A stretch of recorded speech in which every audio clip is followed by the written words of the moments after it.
ਸਤਿ ਸ਼੍ਰੀ ਅਕਾਲ। ਤੁਸੀਂ ਜੁੜੇ ਹੋਏ ਹੋ ਪੰਜਾਬੀ ਰੇਡੀਓ USA ਦੇ ਨਾਲ ਤੇ ਮੈਂ ਹਾਂ ਪ੍ਰਵੀਨ ਸ਼ਰਮਾ ਲੈ ਕੇ ਹਾਜ਼ਰ ਹਾਂ ਪ੍ਰੋਗਰਾਮ ਖਬਰ ਤੇ ਨਜ਼ਰ। ਅੱਜ ਦਿਨ ਮੰਗਲਵਾਰ 19 ਸਤੰਬਰ 2023 3 ਅੱਸੂ ਨਾਨਕ ਸ਼ਾਹੀ ਸੰਮਤ 555 ਖਬਰਾਂ ਤੇ ਚਰਚਾ ਕਰਨ ਲਈ ਜੁੜ ਚੁੱਕੇ ਨੇ ਪੰਜਾਬ ਤੋਂ ਪੱਤਰਕਾਰ ਦੀਪਕ ਸ਼ਰਮਾ ਚਨਾਰਥਲ ਜੀ। ਸ਼ਰਮੇ ਸਤਿ ਸ਼੍ਰੀ ਅਕਾਲ ਜੀ, ਸਵਾਗਤ ਹੈ ਜੀ ਪੰਜਾਬੀ ਰੇਡੀਓ USA ਤੇ। ਸਤਿ ਸ਼੍ਰੀ ਅਕਾਲ ਪ੍ਰਵੀਨ ਜੀ, ਸਾਰੇ ਦਰਸ਼ਕਾਂ ਨੂੰ ਮੇਰੀ, ਸਾਰੇ ਸਰੋਤਿਆਂ ਨੂੰ ਮੇਰੀ ਪਿਆਰ ਭਰੀ ਸਤਿ ਸ਼੍ਰੀ ਅਕਾਲ ਜੀ।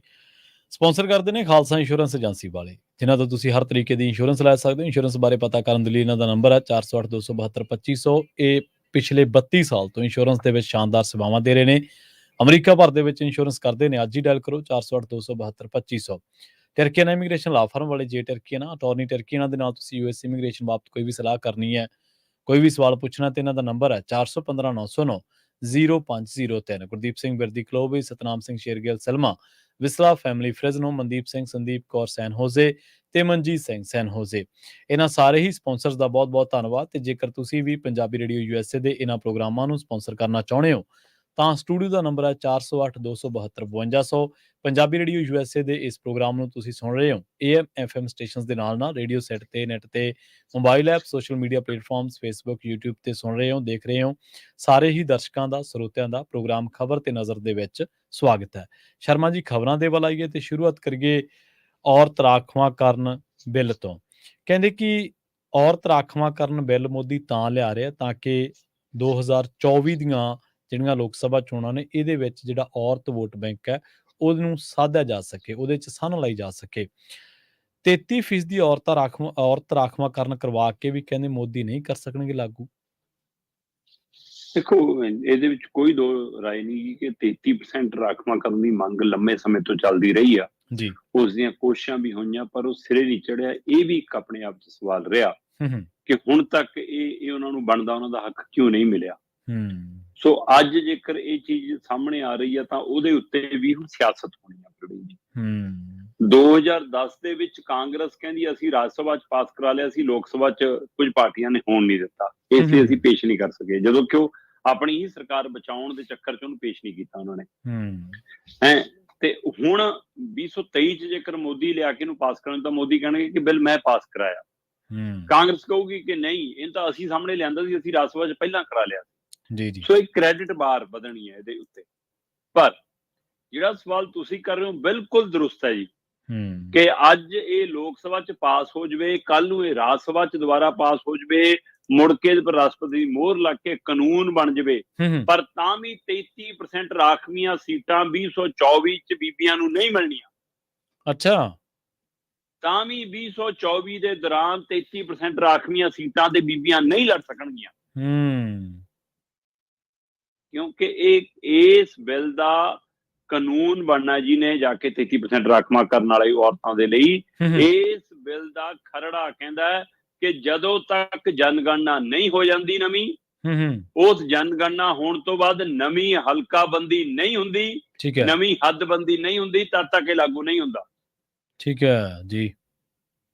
ਸੋ ਇਸ ਲਈ ਇਹ ਜਨਗਣਨਾ ਦੇ ਨਾਲ ਜੁੜਿਆ ਪਹਿਲੂ ਹੈ ਨਾ।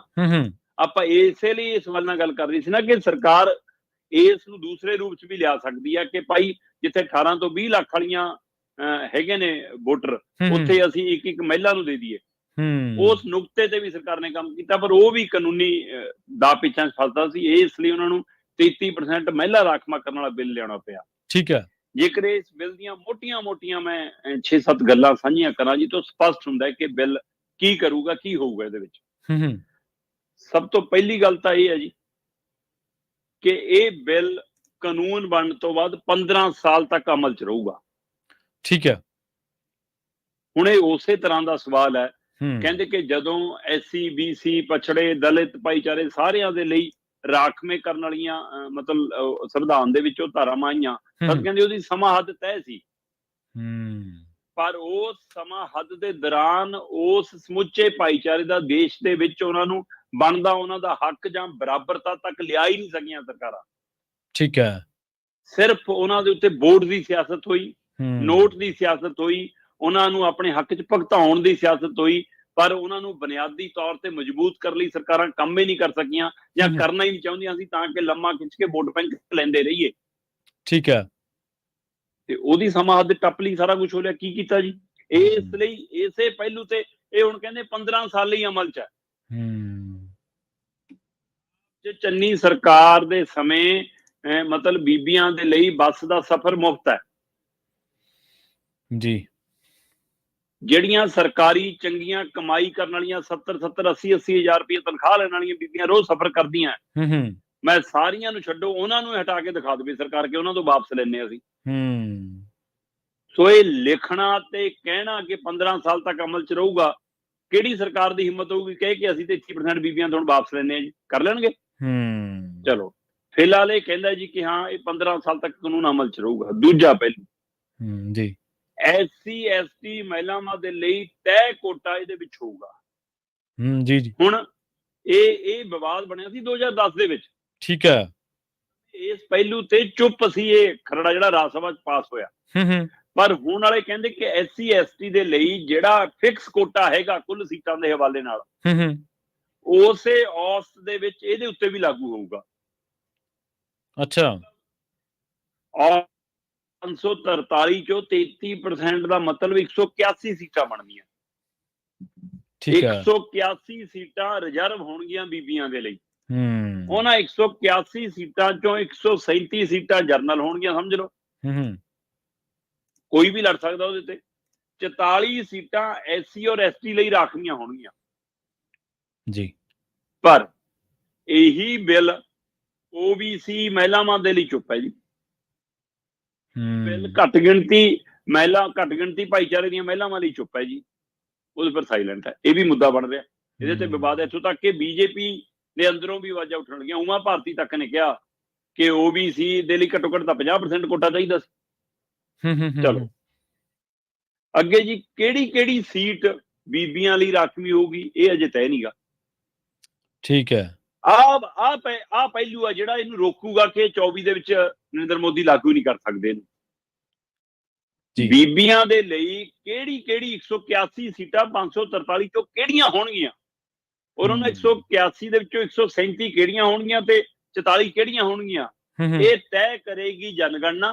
ਜਨਗਣਨਾ ਤੋਂ ਬਾਅਦ ਹੱਦਬੰਦੀ ਜੀ ਲੋਕ ਸਭਾ ਤੇ ਵਿਧਾਨ ਸਭਾ ਦੀ ਵੱਖੋ ਵੱਖ ਹੋਣੀ ਆ। ਫਿਰ ਠੀਕ ਹੈ, ਨਵੀਂ ਹੱਦਬੰਦੀ ਤੋਂ ਬਾਅਦ ਵਿਧਾਨ ਸਭਾ ਦੀ ਹੱਦਬੰਦੀ ਨਵੇਂ ਰੂਪ ਚ ਸਾਹਮਣੇ ਆ ਕੇ ਫਿਰ ਉਹਦੇ ਹਵਾਲੇ ਨਾਲ ਕਿੰਨੀਆਂ ਸੀਟਾਂ ਵੱਧਦੀਆਂ ਨੇ, ਕਿਉਂਕਿ ਜੇ ਨਵੀਂ ਲੋਕ ਸਭਾ ਦੇ ਹਵਾਲੇ ਨਾਲ, ਨਵੀਂ ਰਾਜ ਸਭਾ ਦੇ ਹਵਾਲੇ, ਨਵੀਂ ਸੰਸਦ ਦੇ ਹਵਾਲੇ ਦੇਖਣਾ ਹੋਵੇ ਤਾਂ ਸੀਟਾਂ ਵੱਧਦਾ। ਹਾਂਜੀ। ਤੇ ਉਹ ਫਿਰ ਇਹ ਜਨਗਣਨਾ ਤੋਂ ਬਾਅਦ ਇਹ ਤੈਅ ਹੋਣਾ ਕਿ ਹੱਦਬੰਦੀ ਦੇ ਹਿਸਾਬ ਨਾਲ ਕਿੰਨੀਆਂ ਸੀਟਾਂ ਬਣਦੀਆਂ। ਫਿਰ 181 ਵਾਲੀ ਵੀ ਵੱਧ ਸਕਦੀ ਹੈ, ਜਿਹੜੀ ਅੱਜ 543 ਦੇ ਹਿਸਾਬ ਨਾਲ 181 ਨੇ, ਫਿਰ ਕੁੱਲ ਸੀਟਾਂ ਦਾ 33% ਜਾਣਾ ਜੀ। ਸੋ ਇਸ ਲਈ ਇਹ ਤੈਅ ਹੋਣਾ ਅਜੇ ਸੰਭਵ ਨਹੀਂ ਹੈਗਾ, ਕਿਉਂਕਿ 2021 ਚ ਜਿਹੜੀ ਜਨਗਣਨਾ ਹੋਣੀ ਸੀ ਉਹ 2023 ਤੱਕ ਸਿਰੇ ਨਹੀਂ ਚੜੀ, ਕਿਉਂਕਿ ਸਰਕਾਰ ਵਿਚਾਲੇ ਹੋਰ ਖੇਡ ਰਹੀ। ਠੀਕ ਹੈ। ਸੋ ਹੁਣ ਇਹ ਜਾ ਕੇ ਉਮੀਦ ਕੀਤੀ ਜਾ ਰਹੀ ਹੈ ਕਿ 2026 ਤੱਕ ਜਨਗਣਨਾ ਸਿਰੇ ਚੜੂਗੀ, ਉਹ ਤੋਂ ਬਾਅਦ ਫਿਰ ਹੱਦਬੰਦੀ ਹੋਊਗੀ, ਫਿਰ 2029 ਦੀਆਂ ਲੋਕ ਸਭਾ ਚੋਣਾਂ 'ਚ ਇਹਦੇ ਲਾਗੂ ਹੋਣ ਦੀ ਉਮੀਦ ਹੈ ਜੀ। ਇਸੇ ਤਰ੍ਹਾਂ ਇੱਕ ਅਗਲਾ ਪੁਆਇੰਟ ਹੈ ਜੀ ਕਿ ਇੱਕ ਰਾਖਵੀਂ ਸੀਟ ਤੋਂ ਜਿਹੜੀ ਮਹਿਲਾਵਾਂ ਦੇ ਲਈ ਅੱਜ ਦੀ ਤਰੀਕ ਦੇ ਵਿੱਚ 543 ਦੇ ਹਵਾਲੇ 181 ਸੀਟਾਂ ਰਾਖਵੀਆਂ ਨੇ, ਉਹਨਾਂ ਤੋਂ ਜਿਹੜੀ ਬੀਬੀ ਚੋਣ ਲੜਦੀ ਉਹ ਇੱਕੋ ਸੀਟ ਤੋਂ ਲੜ ਸਕਦੀ ਹੈ ਜੀ। ਜਿਵੇਂ ਆਮ ਵਰਤਾਰਾ ਹੁੰਦਾ ਕਿ 3 ਥਾਵਾਂ ਤੋਂ ਲੜ ਲਏ, 2 ਥਾਵਾਂ ਤੋਂ ਲੜ ਲਏ ਤਾਂ ਆਮ ਹੈ ਨਾ। ਉਹ ਪਾਕਿਸਤਾਨ 'ਚ 7 ਸੀਟਾਂ ਤੋਂ ਲੜ ਲੈਂਦੇ ਨੇ। ਹਾਂਜੀ। ਇੱਥੇ ਇੱਕ ਮਹਿਲਾ ਇੱਕ ਹੀ ਰਾਖਵੀਂ ਸੀਟ ਤੋਂ ਚੋਣ ਲੜ ਸਕਦੀ ਹੈ ਜੀ। ਹਾਂ, ਮਤਲਬ ਜੇ ਇਹਦਾ ਮਤਲਬ ਇਹ ਨਹੀਂ ਹੈਗਾ ਕਿ 181 ਸੀਟਾਂ, ਮਤਲਬ ਕਿ ਮੈਂ ਜੇਕਰ ਅਖੀਰਲੇ ਪੁਆਇੰਟ ਤੱਕ ਆਵਾਂ, ਮੌਜੂਦਾ ਲੋਕ ਸਭਾ ਤੇ ਵਿਧਾਨ ਸਭਾ ਤੇ ਇਹਦਾ ਅਸਰ ਪੈਣਾ ਹੈ, ਕਿਉਂਕਿ ਉਹਦੀਆਂ ਸੀਟਾਂ ਬਦਲਣੀਆਂ, ਅਦਲਾ ਬਦਲੀ ਹੋਣੀਆਂ। ਪਰ ਇਹਦਾ ਮਤਲਬ ਇਹ ਨਹੀਂਗਾ ਕਿ ਬਿਨਾਂ ਰਾਖਵੀਆਂ ਸੀਟਾਂ ਤੇ ਔਰਤਾਂ ਨਹੀਂ ਖੜੀਆਂ ਹੋ ਸਕਦੀਆਂ। ਜਿਹੜੀਆਂ 181 ਸੀਟਾਂ ਨੇ ਔਰਤਾਂ ਲਈ ਰਾਖਵੀਆਂ ਨੇ, ਉੱਥੇ ਤਾਂ ਕੋਈ ਮਰਦ ਲੜ ਹੀ ਨਹੀਂ ਸਕਦਾ। ਉੱਥੇ ਤਾਂ ਮਰਦ ਲੜ ਹੀ ਨਹੀਂ ਸਕਦੇ ਜੀ। ਠੀਕ ਹੈ। ਪਰ ਉਹ ਸੀਟਾਂ ਦੇ ਜਿਹੜੀ ਬੀਬੀ ਲੜੂਗੀ ਉਹ ਉਸੇ ਇੱਕੋ ਰਾਖਵੀਂ ਸੀਟ ਤੇ ਲੜ ਸਕਦੀ, ਉਹ ਕਿਤੇ ਹੋਰ ਨਹੀਂ ਚੋਣ ਲੜ ਸਕਦੀ। ਪਰ ਉਹ ਤੋਂ ਬਿਨਾਂ ਜਿਹੜੀਆਂ ਬਾਕੀ ਸੀਟਾਂ ਬਚਣੀਆਂ ਨੇ, ਉਹਨਾਂ ਸੀਟਾਂ ਤੇ ਚਾਹੇ ਔਰਤ ਲੜ ਲਵੇ, ਚਾਹੇ ਬੰਦਾ ਲੜ ਲਵੇ, ਚਾਹੇ ਮਤਲਬ ਕਿ ਤੀਸਰਾ ਜੈਂਡਰ ਲੜ ਲਵੇ, ਸਾਡਾ ਕੋਈ ਚਾਹਵੇ ਉਹ ਲੜ ਸਕਦਾ। ਠੀਕ ਹੈ। ਪਰ ਸਵਾਲ ਇੱਥੇ ਵੀ ਉਹੀ ਖੜਾ ਪ੍ਰਵੀਨ ਜੀ, ਕੀ SC BC ਪਛੜਾ ਭਾਈਚਾਰਾ ਜਰਨਲ ਸੀਟ ਤੇ ਕਦੇ ਕੋਈ ਕਾਬਲ ਉਮੀਦਵਾਰ ਹੁੰਦਾ ਹੀ ਨਹੀਂਗਾ, ਕਦੇ ਦੇਖਿਆ ਸੀਟ ਤੇ ਉਹਨਾਂ ਨੂੰ ਟਿਕਟਾਂ ਦਿੱਤੀਆਂ ਹੋਣ ਕਿਸੇ ਨੇ? ਜੀ ਜੀ। ਉਸ ਖੇਤਰ ਦੇ ਕਿੰਨੇ ਹੀ ਉਹਨਾਂ ਵਰਗਾਂ ਦੇ ਵਿੱਚੋਂ, ਵੱਖ-ਵੱਖ ਭਾਈਚਾਰਿਆਂ ਦੇ ਵਿੱਚੋਂ ਕਾਬਲ ਲੋਕ ਹੁੰਦੇ ਨੇ। ਹਾਂਜੀ ਬਿਲਕੁਲ। ਚਾਹੇ ਹਲਕਾ ਬਦਲ ਕੇ ਬਾਹਰ ਭੇਜਣਾ ਪਵੇ ਕਿ ਰਾਖਵੀਂ ਸੀਟ ਤੋਂ ਹੀ ਲੜ ਜਾ ਕੇ ਤੂੰ, ਏਦਾਂ ਹੁੰਦਾ ਹੈ। ਬਿਲਕੁਲ ਸਹੀ।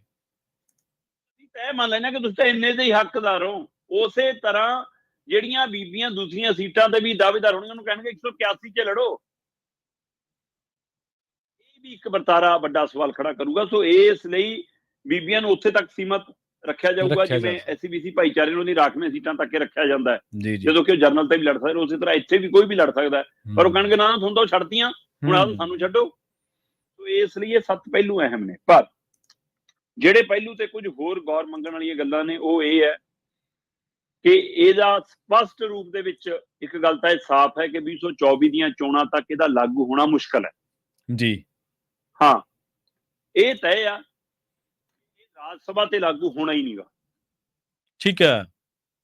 ਇਹ ਤੈਅ ਹੈ ਕਿ ਇਹ ਵਿਧਾਨ ਪ੍ਰੀਸ਼ਦ ਤੇ ਲਾਗੂ ਹੋਣਾ ਹੀ ਨਹੀਂਗਾ। ਦੇਸ਼ ਦੇ ਵਿੱਚ 6 ਵਿਧਾਨ ਪ੍ਰੀਸ਼ਦ ਨੇ ਜੀ, ਵਿੱਚ ਇੱਕ ਰਾਜ ਸਭਾ ਹੈ ਜੀ। ਇਹ ਲੋਕ ਸਭਾ ਤੇ ਲਾਗੂ ਹੋਣਾ ਹੈ 33% ਕੋਟਾ, ਇਹ ਸੂਬਿਆਂ ਦੀਆਂ ਵਿਧਾਨ ਸਭਾਵਾਂ ਤੇ ਲਾਗੂ ਹੋਣਾ ਹੈ। ਬਾਅਦ ਹੋ ਸਕਦਾ ਹੈ ਕੱਲ ਨੂੰ ਨਗਰ ਨਿਗਮ, ਨਗਰ ਕੌਂਸਲ ਤੇ ਪੰਚਾਇਤਾਂ ਤੱਕ ਆ ਜਾਵੇ, ਕਿਉਂਕਿ ਇਸ ਬਿੱਲ ਦਾ ਖਰੜਾ ਕਹਿੰਦਾ ਹੈ ਕਿ ਲੋਕਾਂ ਵੱਲੋਂ ਚੁਣੇ ਨੁਮਾਇੰਦਿਆਂ ਦੇ ਵਿੱਚ 33% ਬੀਬੀਆਂ ਲਈ ਰਾਖਵਾਂਕਰਨ। ਠੀਕ ਹੈ।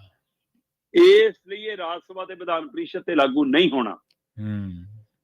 ਇਹ ਜਿੱਥੇ ਲੋਕ ਵੋਟ ਪਾ ਸਕਦੇ ਨੇ ਉੱਥੇ ਹੀ ਲਾਗੂ ਹੋਣਾ।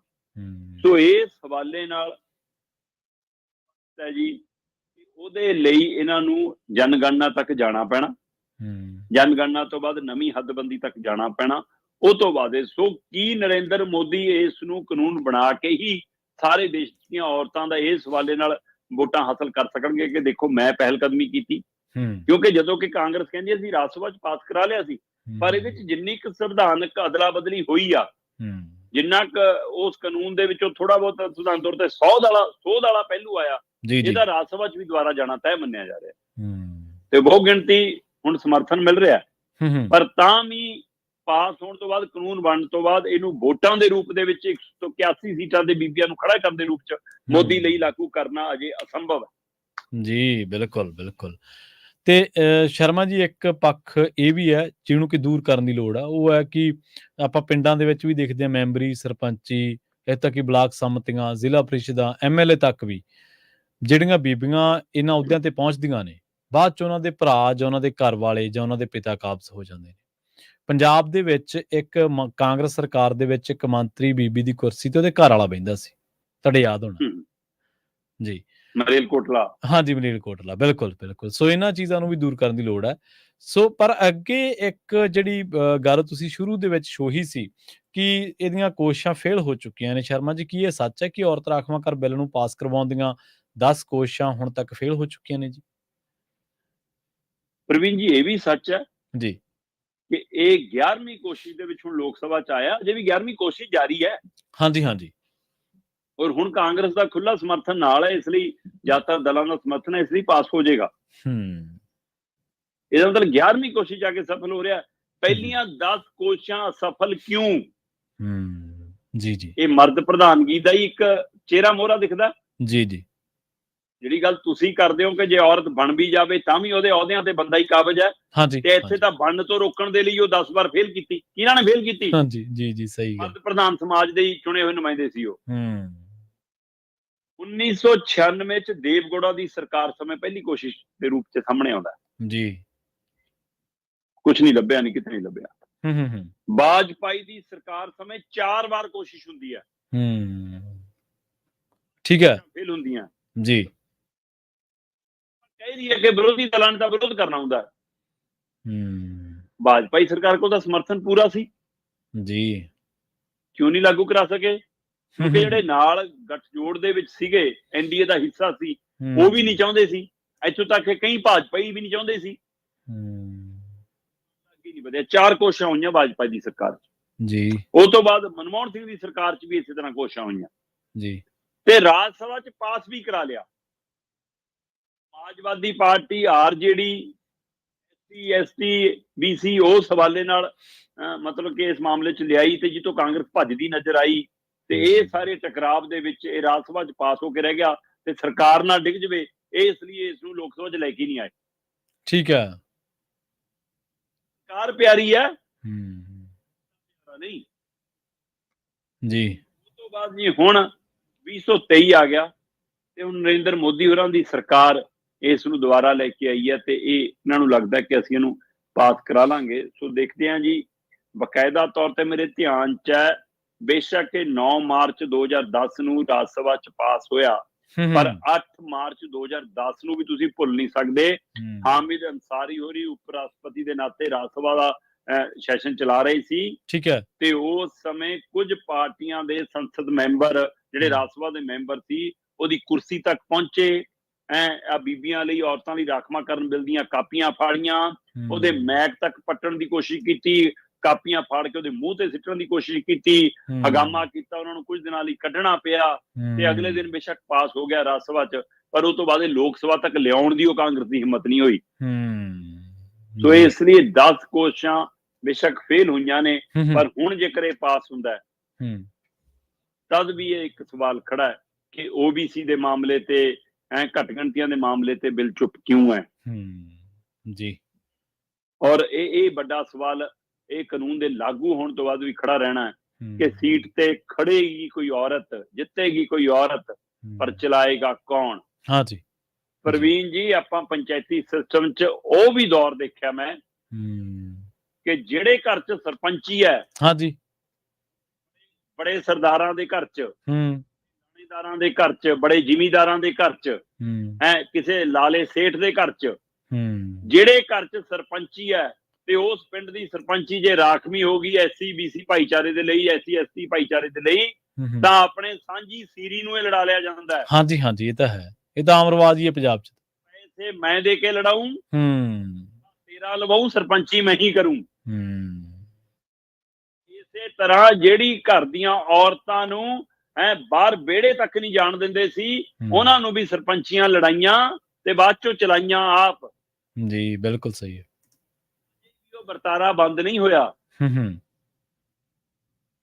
ਹੋਇਆ ਇਹ ਕਹਿੰਦੀ ਹੋਈ ਹੈ ਕਿ ਜੀ ਸਰਪੰਚ ਫਲਾਣਾ ਸਿੰਘ ਤੇ ਉਹਨਾਂ ਦੀ ਧਰਮ ਪਤਨੀ ਵੀ ਹਾਜ਼ਰ ਹੈ, ਪਰ ਇਹ ਹੁੰਦਾ ਕਿ ਸਰਪੰਚ ਫਲਾਣੀ ਕੌਰ, ਫਲਾਣੀ ਕੁਮਾਰੀ, ਪਰ ਫਲਾਣਾ ਸਿੰਘ, ਫਲਾਣੇ ਬਾਊ ਜੀ ਉਹ ਵੀ ਮੌਜੂਦ ਨੇ ਜੀ, ਉਹਨਾਂ ਦੇ ਘਰ ਵਾਲੇ ਜੀ। ਉਹਦੀ ਮੌਜੂਦਗੀ ਦੱਸਣ ਦੀ ਕੀ ਲੋੜ ਆ? ਸਰਪੰਚ ਦੀ ਮੌਜੂਦਗੀ ਦੱਸੋ ਨਾ। ਹਾਂਜੀ ਹਾਂਜੀ। ਸੋ ਇਸ ਲਈ MLA ਤੱਕ ਇਹ ਵਰਤਾਰਾ ਰਿਹਾ ਕਿ MLA ਬੀਬੀਆਂ ਬਣ ਕੇ ਉਹਨਾਂ ਦੇ ਘਰ ਵਾਲੇ, ਉਹਨਾਂ ਦੇ ਪਿਓ ਚਲਾਉਂਦੇ ਰਹੇ ਨੇ। ਬਿਲਕੁਲ ਸਹੀ ਹੈ। ਸੋ ਇਸ ਲਈ ਇਹ ਕਾਨੂੰਨ ਕੀ ਔਰਤਾਂ ਨੂੰ ਸ਼ਕਤੀ, ਤਾਕਤ ਦੇਗਾ ਜਾਂ ਨਹੀਂ ਦੇਗਾ, ਇਹਦੇ ਪਰ ਵੀ ਸਵਾਲ ਖੜਾ। 10 ਕੋਸ਼ਿਸ਼ਾਂ ਜਿਹੜੀਆਂ ਫੇਲ ਹੋਈਆਂ ਨੇ, ਉਹ ਵੀ ਇੱਕ ਚਿਹਰਾ ਮੋਹਰਾ ਸਾਹਮਣੇ ਰੱਖਦਾ ਕਿ ਮਰਦ ਅਜੇ ਵੀ ਕਿਸੇ ਨੂੰ ਦੂਏ ਲਈ ਹੱਕ ਛੱਡਣ ਲਈ ਤਿਆਰ ਨਹੀਂ। ਜੀ। ਤੇ ਅਗਲੀ ਗੱਲ ਕਰੀਏ ਸ਼ਰਮਾ ਜੀ, ਭਾਰਤ ਕੈਨੇਡਾ ਜਿਹੜੇ ਇਸ ਵੇਲੇ ਸੰਬੰਧ ਨੇ ਪੂਰੀ ਤਰ੍ਹਾਂ ਦੇ ਨਾਲ ਵਿਗੜੇ ਹੋਏ ਨੇ, ਤਣਾਅ ਦੇ ਵਿੱਚ ਨੇ। ਕਹਿੰਦੇ ਇਸ ਵਿਵਾਦ ਦਾ ਜਿਹੜਾ ਅਸਰ ਆ ਉਹ 9 ਲੱਖ ਕੈਨੇਡੀਅਨ ਪੰਜਾਬੀਆਂ ਤੇ ਪਊਗਾ ਜੀ।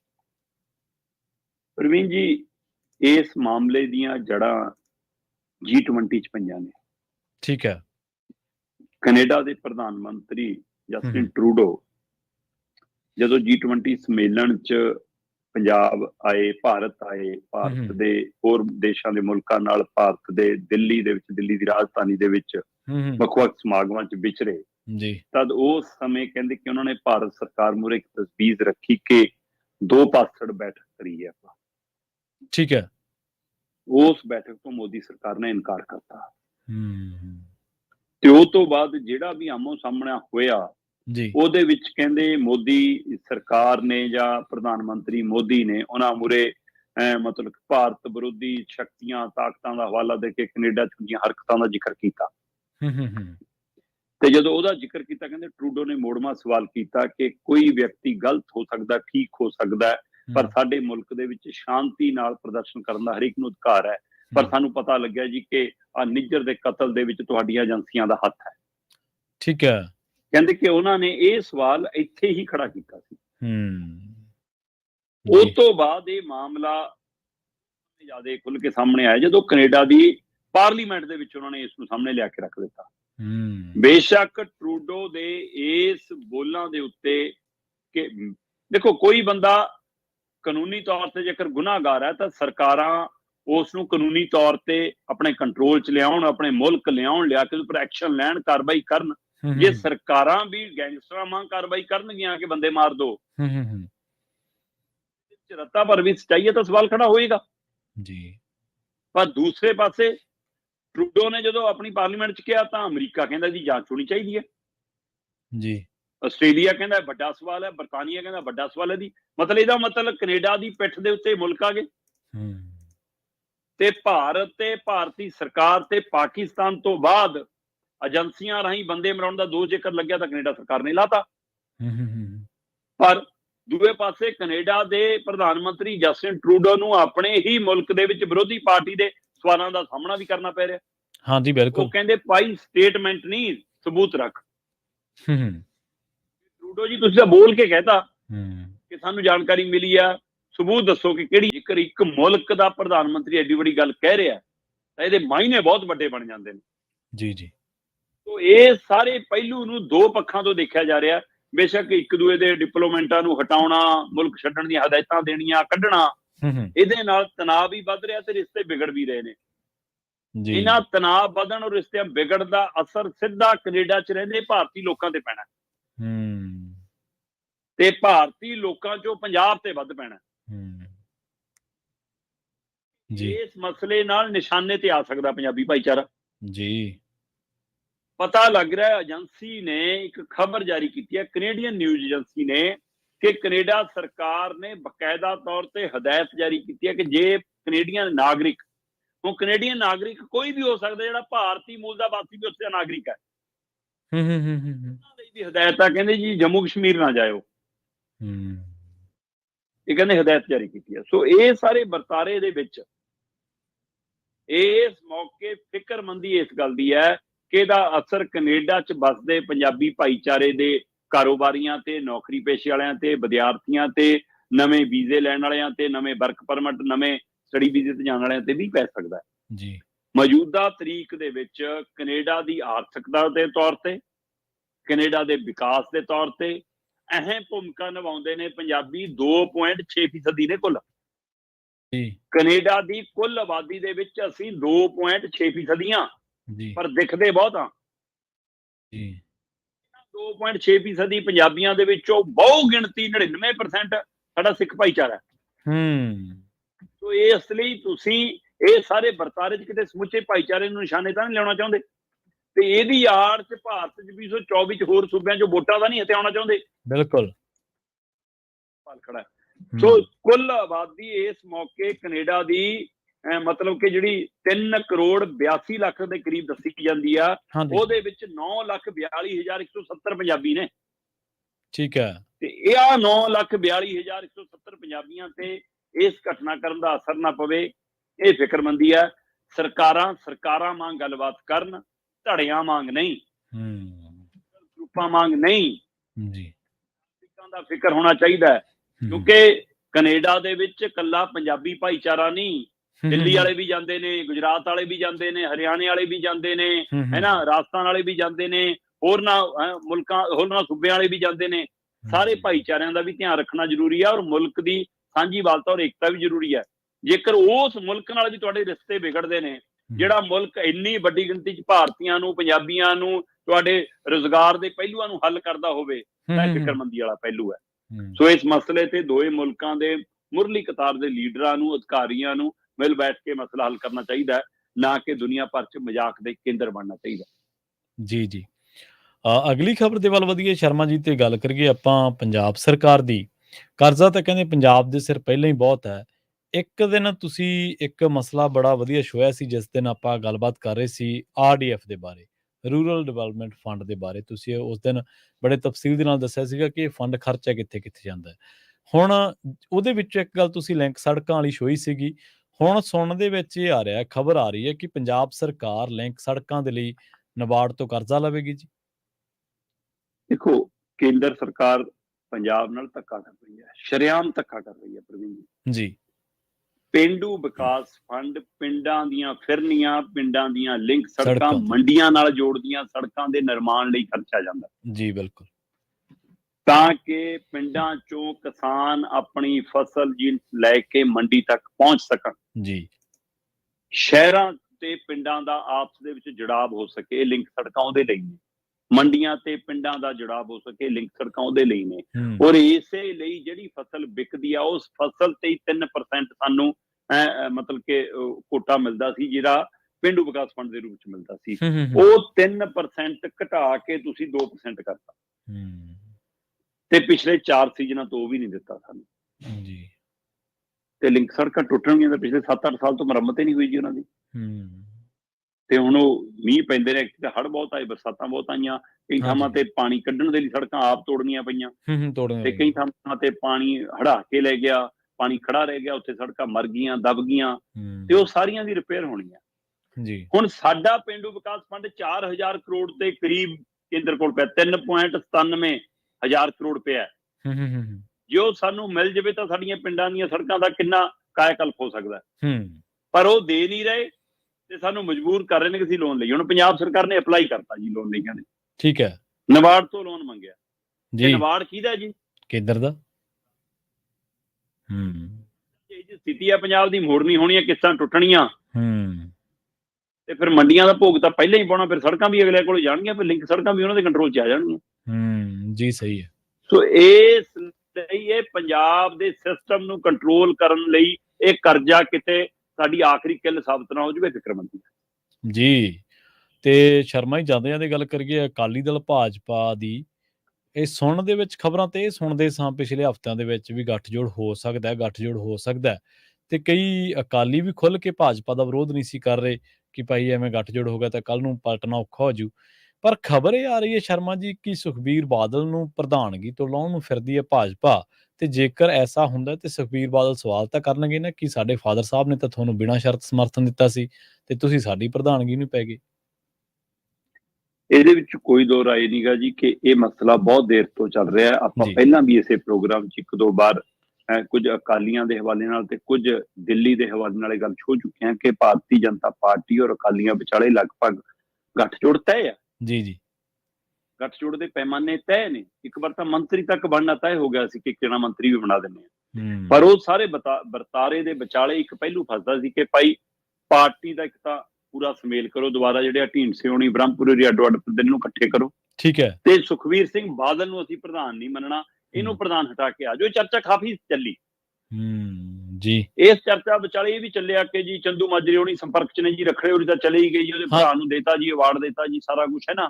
ਕੁਝ ਹੋਰ ਲੀਡਰ ਜੀ, ਮਤਲਬ ਕਿ ਉਹਨਾਂ ਦੇ ਬੀਜੇਪੀ ਲੀਡਰ ਸੰਪਰਕ ਨੇ। ਚੰਦੂ ਮਾਜਰੇ ਪਰ ਤਾਂ ਕਿੰਨੀ ਵਾਰ ਗੱਲ ਚੱਲੀ ਕਿ ਸ਼ਾਮਲ ਹੋਣ ਲੱਗੇ ਨੇ ਜੀ ਬੀਜੇਪੀ 'ਚ, ਕਿਉਂਕਿ ਦਿੱਲੀ ਕਿੰਨੀਆਂ ਕੋਠੀਆਂ 'ਚੋਂ ਨਿਕਲਦੇ ਜਾਂਦੇ ਦੇਖੇ ਜਾਂਦੇ ਰਹੇ ਨੇ ਭਾਜਪਾਈਆਂ ਦੇ। ਪਰ 2 ਦਿਨ ਪਹਿਲਾਂ ਚੰਦੂ ਮਾਜਰੇ ਨੇ ਬਿਆਨ ਦਿੱਤਾ ਕਿ ਅਕਾਲੀ ਦਲ ਪੰਜਾਬ ਦੇ ਮੁੱਦਿਆਂ ਲਈ, ਪੰਥਕ ਮੁੱਦਿਆਂ ਲਈ, ਪੰਜਾਬ ਦੇ ਬੁਨਿਆਦੀ ਮਸਲਿਆਂ ਲਈ ਖੁੱਲ੍ਹ ਕੇ ਲੜੂਗਾ, ਇਹ ਕੋਈ ਸਮਝੌਤਾ ਨਹੀਂ ਏਦਾਂ ਕਰੂਗਾ ਇਹਨਾਂ ਮਸਲਿਆਂ ਨਾਲ। ਤੇ ਸਾਰੇ ਹੈਰਾਨ ਵੀ ਕਿ ਕੀ ਇਹ ਬੀਜੇਪੀ ਨਾਲੋਂ ਲੀਕ ਖਿੱਚਣ ਲੱਗੇ ਨੇ। ਪਰ ਯਾਦ ਕਰੋ, ਸੁਨੀਲ ਜਾਖੜ ਤਾਂ ਬੀਜੇਪੀ ਦੇ ਹੀ ਪ੍ਰਧਾਨ ਨੇ। ਬੀਜੇਪੀ 'ਚ ਰਹਿ ਕੇ ਜੇਕਰ ਸੁਨੀਲ ਜਾਖੜ ਚੰਡੀਗੜ੍ਹ ਦੀ ਗੱਲ ਕਰ ਸਕਦੇ ਨੇ, ਹੁਣ ਪਾਣੀਆਂ ਦੇ ਮਸਲਿਆਂ ਦੀ ਗੱਲ ਕਰ ਸਕਦੇ ਨੇ, ਪੰਜਾਬ ਦੇ ਮਸਲਿਆਂ ਦੀ ਗੱਲ ਕਰ ਸਕਦੇ ਨੇ, ਇਹਦਾ ਮਤਲਬ ਬੀਜੇਪੀ ਨੇ ਆਪਣਾ ਦਾਅ ਬਦਲਿਆ। ਪੈਂਟ ਦਾ ਬਦਲੇ ਦਾਅ 'ਚ ਜੇ ਜਾਖੜ ਬੋਲ ਸਕਦੇ ਨੇ ਤਾਂ ਫਿਰ ਚੰਦੂ ਮਾਜਰਾ ਵੀ ਬੋਲ ਸਕਦੇ ਆ ਬਾਈ ਜੀ। ਬੋਲੋ ਪੰਜਾਬ ਦੇ ਹੱਕ 'ਚ, ਭੁਗਤੋ ਸਾਡੇ ਨਾਲ। ਸਾਰੇ ਵਰਤਾਰੇ ਦੇ ਵਿੱਚ ਇਹਨਾਂ ਚਰਚਾਵਾਂ ਨੂੰ ਉਸ ਸਮੇਂ ਜ਼ਿਆਦਾ ਹਵਾ ਮਿਲੀ ਜਦੋਂ ਪੰਜਾਬ ਕਾਂਗਰਸ ਦੇ ਪ੍ਰਧਾਨ ਰਾਜਾ ਵੜਿੰਗ ਨੇ ਗੱਲ ਕਹੀ, ਅੱਛਾ, ਕਿ ਅਕਾਲੀ ਦਲ ਔਰ ਭਾਜਪਾ ਦਾ ਗੱਠਜੋੜ ਤਾਂ ਹੋ ਗਿਆ ਜੀ, ਠੀਕ ਹੈ, ਇਹ ਆ ਬਸ ਪ੍ਰਧਾਨ ਬਦਲਣਾ ਰਹਿੰਦਾ। ਉਹ ਕਹਿੰਦੇ ਸੁਖਬੀਰ ਬਾਦਲ ਨੂੰ ਹਟਾ ਕੇ ਆ ਜਾਓ ਤੇ ਅਸੀਂ ਢੀਂਡਸੇ ਨੂੰ ਪ੍ਰਧਾਨ ਮੰਨਦੇ ਹਾਂ, ਢੀਂਡਸੇ ਨੂੰ ਰਲਾ ਲਓ ਨਾਲ ਤੇ ਆਜੋ, ਸਾਡੇ ਕੋਲ ਗੱਠਜੋੜ ਤੈਅ ਆ। ਹੁਣ ਕੀ ਅਕਾਲੀ ਦਲ ਤੇ ਢੀਂਡਸਾ ਦਲ ਮੁੜ ਕੇ ਇਕੱਠਾ ਹੋਊਗਾ ਜੀ? ਕੀ ਇਹ ਮਜਬੂਰੀ ਬਣੂਗੀ ਇਹਨਾਂ ਦੀ ਕਿ ਜੋੜ ਕਰਨਾ ਹੀ ਪੈਣਾ ਇਹਨਾਂ ਨੂੰ? ਉਹ ਤੋਂ ਬਾਅਦ ਢੀਂਡਸੇ ਨੂੰ ਬਜ਼ੁਰਗ ਦੇ ਨਾਤੇ ਪੈਰੀ ਹੱਥ ਲਾ ਕੇ ਪ੍ਰਧਾਨ ਬਣਾਉਣਾ ਪੈਣਾ, ਜਾਂ ਫਿਰ ਅਕਾਲੀ ਦਲ ਨੇ ਤੈਅ ਕਰ ਲਿਆ ਕਿ ਅਸੀਂ ਪੰਜਾਬ ਦੇ ਮਸਲਿਆਂ ਤੇ ਲੜਾਂਗੇ। ਕੀ ਸੁਖਬੀਰ ਬਾਦਲ ਵੱਡੀ ਲੜਾਈ ਲੜਨ ਲਈ ਤਹੀਆ ਰੱਖਦੇ ਨੇ, ਕੀ ਦਮ ਰੱਖਦੇ ਨੇ, ਜਾਂ ਫਿਰ ਗੋਡੇ ਟੇਕਣਗੇ? ਕੀ ਮਜਬੂਰੀਆਂ ਨੇ? ਸੋ ਇਹ ਚਰਚਾ ਚੱਲੀ ਆ। ਜੇ ਕਿਤੇ ਅੱਗ ਲੱਗਦੀ ਹੈ ਤਾਂ ਹੀ ਧੂੰਆਂ ਉੱਡਦਾ, ਕੁਛ ਨਾ ਕੁਛ ਹੈ ਇਹਦੇ ਵਿੱਚ। ਜੀ ਜੀ, ਬਿਲਕੁਲ ਦਿਲਚਸਪ ਰਹੂਗਾ ਜੀ ਆਉਣ ਵਾਲੇ ਦਿਨਾਂ ਦੇ ਵਿੱਚ ਇਹਨਾਂ ਦੋਨਾਂ ਪਾਰਟੀਆਂ ਦੀ ਸਿਆਸਤ ਦੇ ਵਿੱਚ ਵਾਪਰਦਾ ਕੀ ਹੈ। ਪਰ ਇਹ ਗੱਲ ਜ਼ਰੂਰ ਹੈ ਕਿ ਪੰਜਾਬ ਦੇ ਹਿੱਤਾਂ ਨੂੰ ਤੇ ਖਾਸ ਕਰਕੇ ਧਾਰਮਿਕ ਸਿਆਸਤ ਦੇ ਹਿੱਤਾਂ ਨੂੰ ਤਿਲਾਂਜਲੀ ਦੇ ਕੇ ਕੁਝ ਚੀਜ਼ਾਂ ਅਸੀਂ ਉਹਨਾਂ ਦੇ ਹੱਥਾਂ ਦੇ ਵਿੱਚ ਦੇ ਦਿੱਤੀਆਂ ਨੇ ਸ਼ਰਮਾ ਜੀ। ਬਿਲਕੁਲ। ਤੇ ਕਈ ਵਾਰੀ ਚੀਜ਼ਾਂ ਭੂਤਕਾਲ ਦੀਆਂ ਚੀਜ਼ਾਂ ਕਈ ਵਾਰੀ ਤੁਹਾਨੂੰ ਭਵਿੱਖ ਦੇ ਵਿੱਚ ਤੰਗ ਕਰਦੀਆਂ ਨੇ ਵਰਤਮਾਨ ਦੇ ਵਿੱਚ। ਸਿਆਸਤ ਬਾਰੇ ਤਾਂ ਅਕਸਰ ਹੀ ਕਈ ਮਿੱਥਾਂ ਨੇ ਨਾ ਇਹਨਾਂ ਚੀਜ਼ਾਂ ਨੂੰ ਲੈ ਕੇ। ਸ਼ਰਮਾ ਜੀ, ਇਹਨਾਂ ਖਾਸ ਖਬਰਾਂ ਤੇ ਖਾਸ ਜਾਣਕਾਰੀਆਂ ਦੇ ਲਈ ਤੁਹਾਡਾ ਬਹੁਤ-ਬਹੁਤ ਧੰਨਵਾਦ ਜੀ। ਬਹੁਤ ਸ਼ੁਕਰੀਆ ਜੀ। ਪ੍ਰੋਗਰਾਮ ਖਬਰ ਤੇ ਨਜ਼ਰ ਨੂੰ ਆਪਾਂ ਇੱਥੇ ਹੀ ਸਮਾਪਤ ਕਰਾਂਗੇ। ਸਮਾਂ ਇਜਾਜ਼ਤ ਨਹੀਂ ਦਿੰਦਾ। ਪੰਜਾਬੀ ਰੇਡੀਓ USA ਤੇ ਪ੍ਰੋਗਰਾਮਾਂ ਦਾ ਸਿਲਸਿਲਾ ਲਗਾਤਾਰ ਜਾਰੀ ਹੈ। ਤੁਸੀਂ ਜੁੜੇ ਰਹੋ ਪੰਜਾਬੀ ਰੇਡੀਓ USA ਦੇ ਨਾਲ। ਤੇ ਆਖਿਰ ਦੇ ਵਿੱਚ ਇੱਕ ਵਾਰ ਫਿਰ ਤੋਂ ਤੁਹਾਨੂੰ ਸਭ ਨੂੰ ਪਿਆਰ ਸਤਿਕਾਰ ਸਹਿਤ ਸਤਿ ਸ਼੍ਰੀ ਅਕਾਲ।